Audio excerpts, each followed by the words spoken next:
Good morning students, education संवाद पर आपका स्वागत है।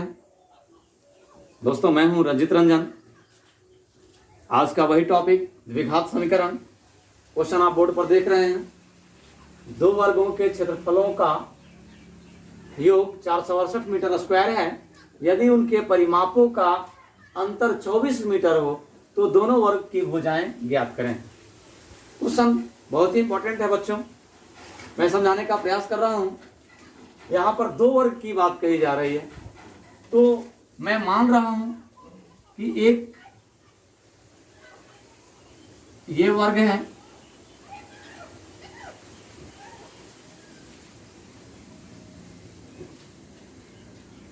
और दूसरा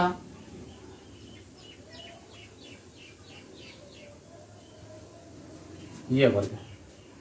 मान लेते हैं कि दो वर्ग, यहां पर ए बी सी डी एक वर्ग हुआ और दूसरा ई एफ जी एच। बात समझ में आ रहा होगा। यहां पर दो वर्ग हैं। मान लेते हैं सर कि बड़ा वर्ग की जो भुजा है वह x मीटर है और छोटे वाले वर्ग का भुजा y मीटर है। आप कह सकते हो कि सर वर्ग कि जब एक भुजा x मीटर है तो सभी भुजाएं हैं x मीटर है, क्योंकि वर्ग की सभी भुजाएं आपस में बराबर होती है। तो सर मैं यहां पर मान रहा हूं, माना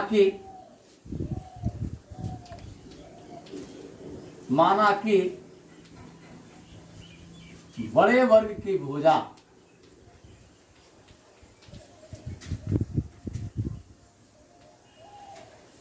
x मीटर और छोटे वर्ग की भुजा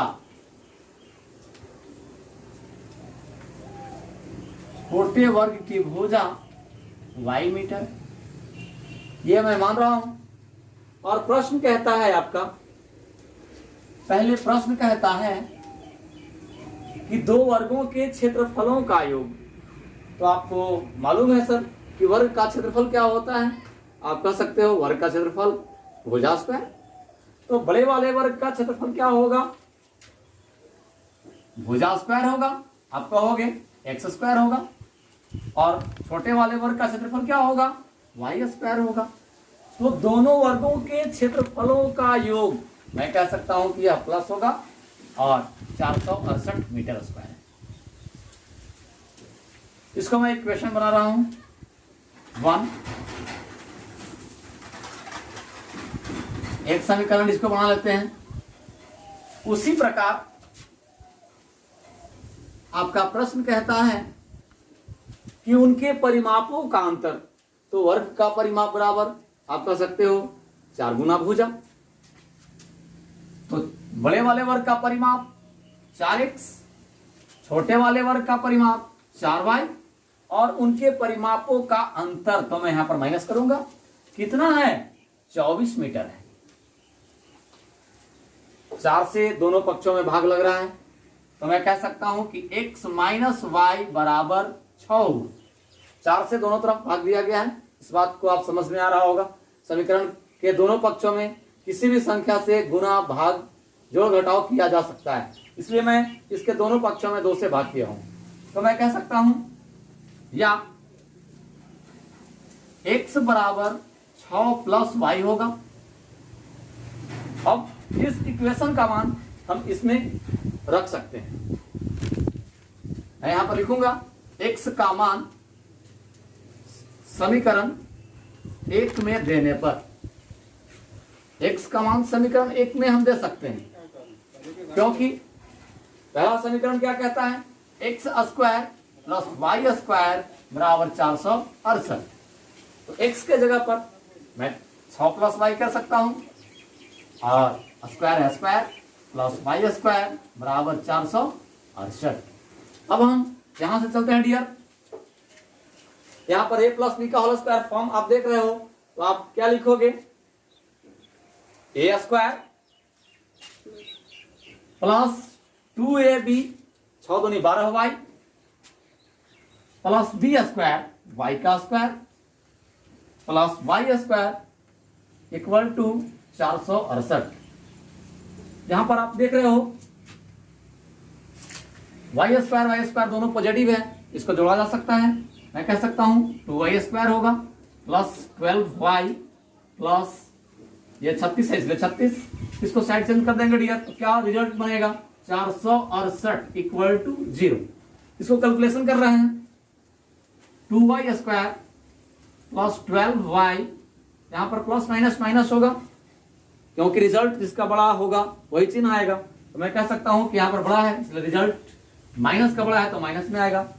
माइनस करो, 8 में से 6 2 बचेगा, 6 में से 3 बचेगा, 4 की 4 बराबर 0। आप यहाँ पर देख रहे हो कि समीकरण के दोनों पक्षों में यहाँ भी 2 से भाग किया जा सकता है, तो यहाँ भी मैं 2 से भाग कर रहा हूँ। 2 से भाग किया, y² बचेगा, 2 से भाग करेंगे 6y प्लस 2 दूनी 4, 16 दूनी 32 बराबर 0। अब आपको फैक्टराइजेशन मेथड मैंने बताया है कि मध्य पद को बांटकर कैसे गुणनखंड किया जाता है। तो इस चीज को हम देख सकते हैं कि 216 का जो इसको यदि मैं फैक्टराइज करूं तो ऐसी दो संख्याएं लेंगे 18 और 12 को यदि मैं गुना कर दूं तो मेरा रिजल्ट 216 बनेगा, और 18 में से यदि मैं 12 को घटा दूं तो मेरा मिडिल टर्म प्राप्त हो सकेगा। इसलिए मैं लिख सकता हूं y² प्लस 18y, यहां पर हमें कौन सा चिन्ह देना होगा, माइनस का चिन्ह देना होगा क्योंकि माइनस प्लस माइनस 12y, यहां पर माइनस है ना, ये माइनस है 216 इक्वल टू 0। कॉमन कर लेंगे, रिजल्ट बनेगा y प्लस 18, यहां 12 कॉमन करेंगे y प्लस 18 बराबर 0, या y माइनस 12 और y प्लस 18 बराबर 0, या y माइनस 12 बराबर 0, या y प्लस 18 बराबर 0। आप कह सकते हो y बराबर पॉजिटिव रिजल्ट बनेगा, y बराबर निगेटिव 18 रिजल्ट बनेगा। तो यहाँ पर सर निगेटिव वैल्यू वर्ग का नहीं हो सकता है, निगेटिव मान मैंने पहले ही बताया है निगेटिव मान नहीं हो सकता है, इसलिए y का वैल्यू हमको मिल चुका। y मैंने किसको माना था, छोटे वाले वर्ग का भुजा माना था। तो यहाँ पर हम सब लिख सकते हैं। अब यदि मैं यहाँ पर मान रख दूं, क्योंकि आपको मालूम है कि x बराबर 6 प्लस वाई, x बराबर 6 प्लस वाई का वैल्यू हमें क्या मिला, 12 मिला है, मतलब 12 6 18। तो x का भी वैल्यू हमें मिल चुका। आप कह सकते हो कि बड़े वर्ग की भुजा 18 मीटर है और छोटे वर्ग की भुजा कितना है, 12 मीटर है। उम्मीद करते हैं समझ में आ रहा होगा।